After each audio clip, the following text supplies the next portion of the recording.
հարազատների արձակուրդ։ Երբ որ հարազատները, երբ որ հիվանդին խնամում են, սպառված են լինում, սպառվում են արդեն, ի վիճակի չեն, գոնե 1-2 շաբաթով հարազատին բերում են օրինակ պալիատիվ բաժանմունք, որ իրանք նոր ուժ հավաքեն, նոր շունչ հավաքեն, երկրորդ շունչը գուցե որպես ոնց որ մեր հաղորդումն է, կոչվում, նոր շունչ ստանան, որ ի վիճակի լինեն շարունակել խնամել հարազատին։ Դուք շատ եք շփվում նաև հիվանդների հարազատների հետ, ընտանիքի անդամների հետ, ովքեր ձեզ են վստահում իրենց հարազատի խնամքը։ Ինչ զգացողություններ են նրանք ունենում։ Հայտնի է, որ ունենում են մեղքի զգացում, արդյոք դա արդարացված է։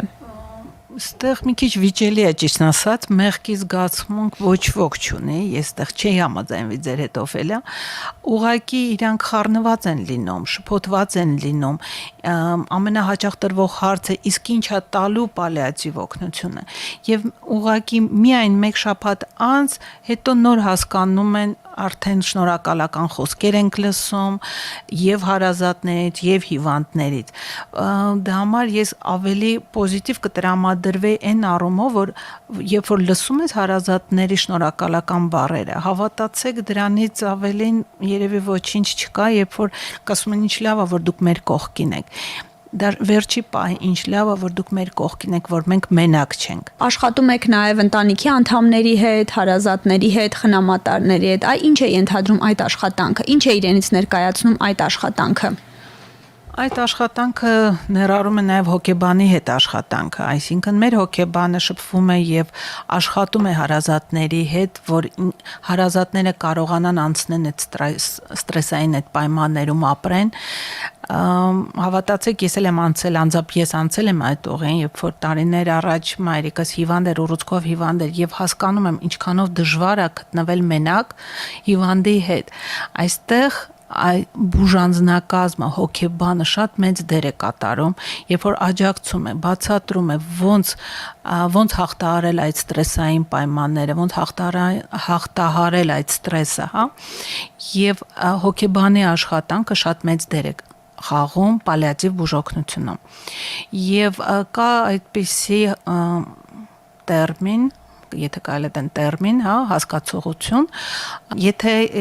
բուժ հիմնարկում հիվանդանոցում հիմնականում հարաբերությունները բժիշկ եւ բուժարու, բժիշկ եւ հիվանդ, պալիատիվ բաժանմունքում դա մի թիմ է, բժիշկ, բուժքույր, մայրապետ խնամող, հարազատ, հիվանդ։ Իհարկե, ամեն ինչի կենտրոնում հիվանդն է, բայց հարազատներն էլ այդ պահին այնքան դժվար օրեր են անցնում, որ իրանց մենակ մենք չենք կարող թողել։ Դա համար տարբերությունը նա է, դառնում ես որպես մի ընտանիք, ոնց որ իրար դաժե կարելի է կատակի մի փոքր վերացնել, խնամի ես դառնում, որ դառնում ես հարազատ իրանց, որովհետև ուրիշ ձև պալիատիվ կենտրոնում դու չես կարող։ Դա ոչ թե մեկ շաբաթով պարկած հիվանդն է, որին ինչ որ սիստեմաներ, ինչ որ բուժում է կատարվում եւ հիվանդը դուրս է գրվում լավացումով օրինակ, Մեզ մոտ հիվանդը պարկած է ու երկարատև են հիմնականում պարկում, հարազատանում ես եւ հարազատների հետ, եւ խնամողների հետ, եւ ստեղ հոգեբանորեն աջակցությունը, հոգեբանական աջակցությունը շատ կարեւոր դեր է խաղում, եւ շփումը բուժանձնակազմի հիվանդի եւ հիվանդերերի հետ տարբերվում է։ Կընդունում ենք ծանր հիվանդ, անկողնային հիվանդ, կին, որը եկել է ցավերի մեջ, հավատացեք ցավային համախտանիշը այդքան կարևոր չէ հիվանդի համար, ինչքան էլեմենտար, շատ հասարակ լեզվով ասեմ, առաջարկում ենք մի անգամ, եկեք լողանանք եւ ձեր գլուխը լվանք, մազերը լվանք։ Թվում է շատ հասարակ թեմա, գուցե դաժե ռադիոյով դրա մասին չարժե խոսալ, բայց եթե մենք խոսում ենք խնամքի մասին, դա շատ կարևոր է։ Մի անգամ դրական դինամիկան տեսնում ենք, հայացքը փոխվում է այդ հիվանդի, որովհետև եթե հիվանդը անկողնայինն է եւ ի վիճակի չի սանհանգույց հասնելու, ի վիճակի չի լողանալու, մենք ունենք հատուկ հարմարանք, որ պարկած անկողնային հիվանդի գլուխը դնում ենք եւ լվանում ենք մազերը եւ կանայք միանգամից փոխվում են, մորանում են դաժե ցավերը։ Հավատացեք, ստեղ շատ կարևոր է դրական դինամիկան հասկանալ, մենք ինչ նկատի ունենք։ Դրական դինամիկան այսօրվա կյանքի որակի մասին է խոսքը։ Այսօր եթե հիվանդը զգաց իրան լավ, տրամադրությունը բարձրացավ, ինքը ասում է ես հիմա ցավ չունեմ, տրամադրությունս լավ է, մեր համար դա արդեն դրական դինամիկա։ Մենք չգիտենք 3 օրից, 1 շաբաթից, 1 ամսից ոնց է լինելու, ոնց է ընթանալու հիվանդությունը։ Բայց այսօրվա եթե մենք մտնում ենք պալատ եւ տեսնում ենք, որ հիվանդը գոհ է, առանց ցավերի, տրամադրությունը բարձր է, լավ է իրան զգում, մենք համարում ենք, որ մենք ունենք արդեն դրական դինամիկա։ Կարծրատիպը, որ հարազատը կյանքի վերջի օրերը պետքա տանը լինի, բայց նայեք, երբ որ բաժանմունքում ապարկած հիվանդը, հարազատները էլի կողքն են, բայց հարազատների կողքը եւ հիվանդի կողքը բուժ անձնակազմն է, որը ամեն րոպե իրանց կողքն է եւ աջակցում է ոչ միայն հիվանդին, այսինքն հիվանդը կենտրոնում լինելով նաեւ հարազատներն են զգում այդ աջակցությունը անձնակազմի, որ իրանք մենակ չեն, կազմակերպչական եւ հոգեբանորեն իրանք մենակ չեն։ Իսկ կարծրատիպը, որ փոխվի, դա ժամանակ է պետք։ Հավատացեք, ինչ որ ժամանակ անց դա կդառնա արդեն սովորական երևույթ, որ բուժ հիմնարկում հարազատներն էլ մենակ չեն եւ հիվանդը անձնակազմի կենտրոնում է գտնվում։ Ոնց տանենք հարազատին, ինչ որ կենտրոն չհասկանալով ուր են բերում։